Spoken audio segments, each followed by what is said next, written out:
Lord টেনিসনের লেখা একটা বিখ্যাত কবিতা হচ্ছে ইউলিসিস। আজকে আমরা এই কবিতাটা সম্পর্কে কিছু জানবো। এই কবিতাটা ক্লাস 12 এর যে থার্ড সেম সেখানে রয়েছে।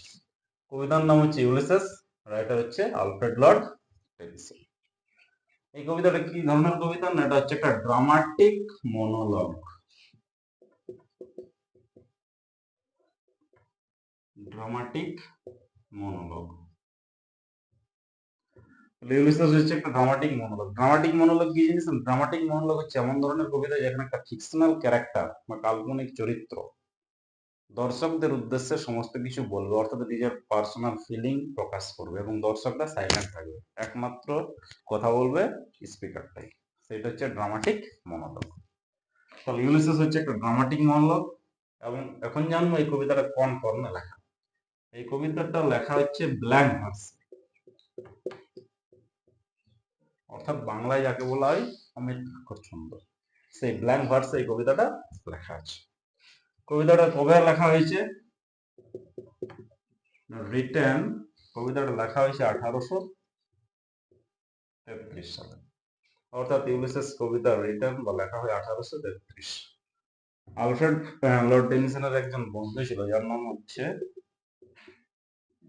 Arthur Henry হ্যালাম।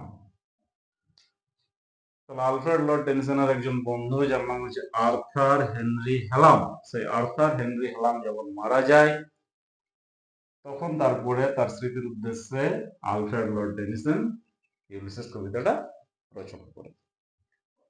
লেখা হয়েছে 1833, কিন্তু পাবলিশড হয় 1842। 1842 কোথায় পাবলিশড হয়? আলফ্রেড লর্ড টেনিসনের একটা কবিতা সংকলন যার নাম হচ্ছে পোয়েমস, অর্থাৎ এই পোয়েমসে এই ইউলিসিস কবিতাটা রয়েছে। তাহলে আমরা কি কি জানলাম না, ইউলিসিস আলফ্রেড লর্ড টেনিসনের লেখা। ইউলিসিস হচ্ছে একটা ড্রামাটিক মনোলগ। ইউলিসিস ব্ল্যাঙ্ক ভার্সে লেখা আছে। ইউলিসিস 1833 সালে লেখা হয়েছে আলফ্রেড লর্ড টেনিসনের বন্ধু আর্থার হেনরি হ্যালামের মৃত্যুর পর, এবং পাবলিশড হচ্ছে 1842 সালে। এবং কোথায়? পোয়েমস বলে একটা কবিতা সংকলন রয়েছে আলফ্রেড লর্ড টেনিসনের, সেখানে এই কবিতাটা আছে। এরপর জানবো কবিতাটাতে স্ট্যান্জা কি কি আছে বা কটা আছে এবং টোটাল লাইনস কত আছে। না, এই কবিতাটাতে টোটাল লাইনস হচ্ছে 70, অর্থাৎ 70 লাইনের একটা কবিতা।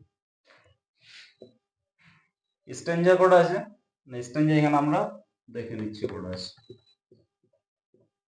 স্ট্যান্জা আছে,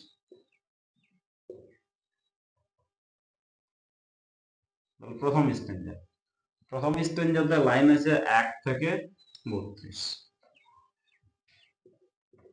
অর্থাৎ কবিতার প্রথম স্ট্যান্জাতে লাইন হচ্ছে 1 থেকে 32 বা 1 থেকে 32 নাম্বার পর্যন্ত লাইন হচ্ছে ফার্স্ট স্ট্যান্জা।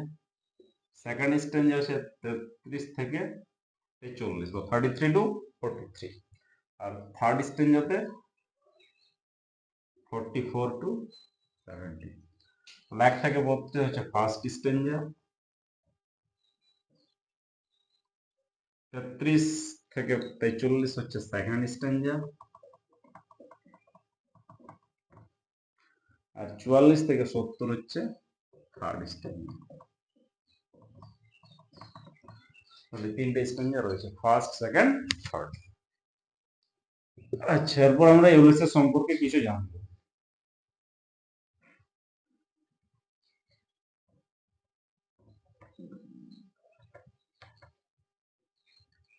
ইউলিসিসের ধারণাটা আলফ্রেড লর্ড টেনিসন কোথা থেকে নিয়েছেন না, হোমারের বিখ্যাত কাব্যগ্রন্থের বিখ্যাত লেখার নাম হচ্ছে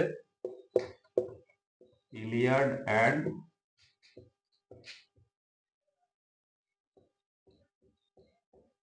ওডিসি, অর্থাৎ গ্রিকের যে মহাকবি বা মহাকবি হোমার, সে হোমারের যে ইলিয়াড এবং ওডিসি, সেই ওডিসির ধারণা থেকেই আলফ্রেড লর্ড টেনিসন ইউলিসিসের ধারণা নিয়েছে।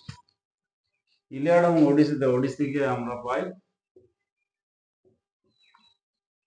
ওডেসিয়াস, অর্থাৎ ওডেসিয়াস একটা চরিত্র দ্য ব্যাটল অফ ট্রয় বা ট্রোজান ওয়ারে অংশগ্রহণ করেছিল।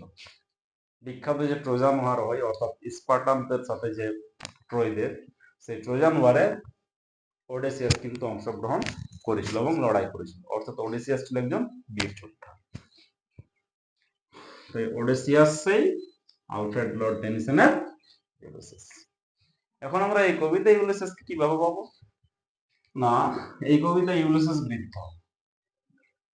ব্যাটল অফ ট্রয় অর্থাৎ ট্রয় যুদ্ধের পর থেকে ইউলিসিস নিজের রাজধানীতে ফিরে এসেছে। সেটা কোথায়? না, ইথাকাতে। অর্থাৎ ইউলিসিস বর্তমানে রয়েছে ইথাকাতে। এই কবিতাটাতে ইউলিসিসকে যেভাবে দেখানো হয়েছে, সেই ইউলিসিস কোথায় রয়েছে? না, ইথাকাতে রয়েছে।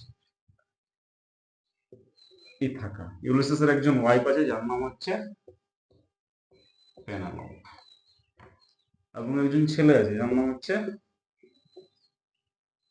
টেলেমেকাস। অর্থাৎ পেনেলোপ হচ্ছে ইউলিসিসের স্ত্রী এবং টেলেমেকাস হচ্ছে ইউলিসিসের ছেলে।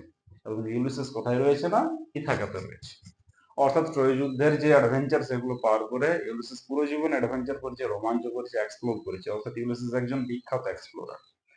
এই সব কাজগুলো করার পর বর্তমানে আছে ইথাকাতে, এবং ইথাকাতে রাজ্য শাসন করছে, যেটা কিন্তু ইউলিসিসের মোটেই পছন্দ নয়। এইভাবেই কিন্তু এই কবিতাটা শুরু হচ্ছে। ইউলিসিসের যে ইথাকাতে জীবন, সেটা ইউলিসিসের পছন্দ নয়। ইউলিসিস চাইছে আবার বেরিয়ে গিয়ে এক্সপ্লোর করতে, নতুন দেশ জানতে, আবিষ্কার করতে, যে দেশগুলো এখনো দেখা হয়নি, বা যে আনট্রাভেলড ওয়ার্ল্ড রয়েছে ইউলিসিসের, যে ওয়ার্ল্ড এখনো সে ট্রাভেল করেনি, সেই জায়গায় যেতে চাইছে। এবং এইভাবেই কিন্তু এই কবিতাটা শুরু হচ্ছে। তাহলে এই কবিতাটা তো আমরা সেই ইউলিসিসকেই পাবো, অর্থাৎ বৃদ্ধ ইউলিসিস, যে জীবনের অনেক রোমাঞ্চ করেছে, ট্রয় যুদ্ধে অংশগ্রহণ করেছে, আবার ইথাকাতে ফিরে এসেছে, রাজ্য শাসন করছে। 3 বছর ধরে সে ইথাকাতে চুপচাপ বসে আছে। কিন্তু এই জীবনটা ইউলিসিসের মোটাই পছন্দ নয়। এই জীবনে সে অভ্যস্ত নয়, সে বরাবরই অ্যাডভেঞ্চার করছে। তো সেটাই কিন্তু এই কবিতাটাতে রয়েছে, কিভাবে ইউলিসিস ইথাকা ছেড়ে বাদ দিয়েছে, এটাই কিন্তু এই কবিতাটাতে রয়েছে। তাহলে পরের ভিডিওতে আমরা এই কবিতার যে ফার্স্ট স্ট্যাঞ্জা, সেটা আলোচনা করব এবং জানবো সেখানে ইউলিসিস কি কি বলছে।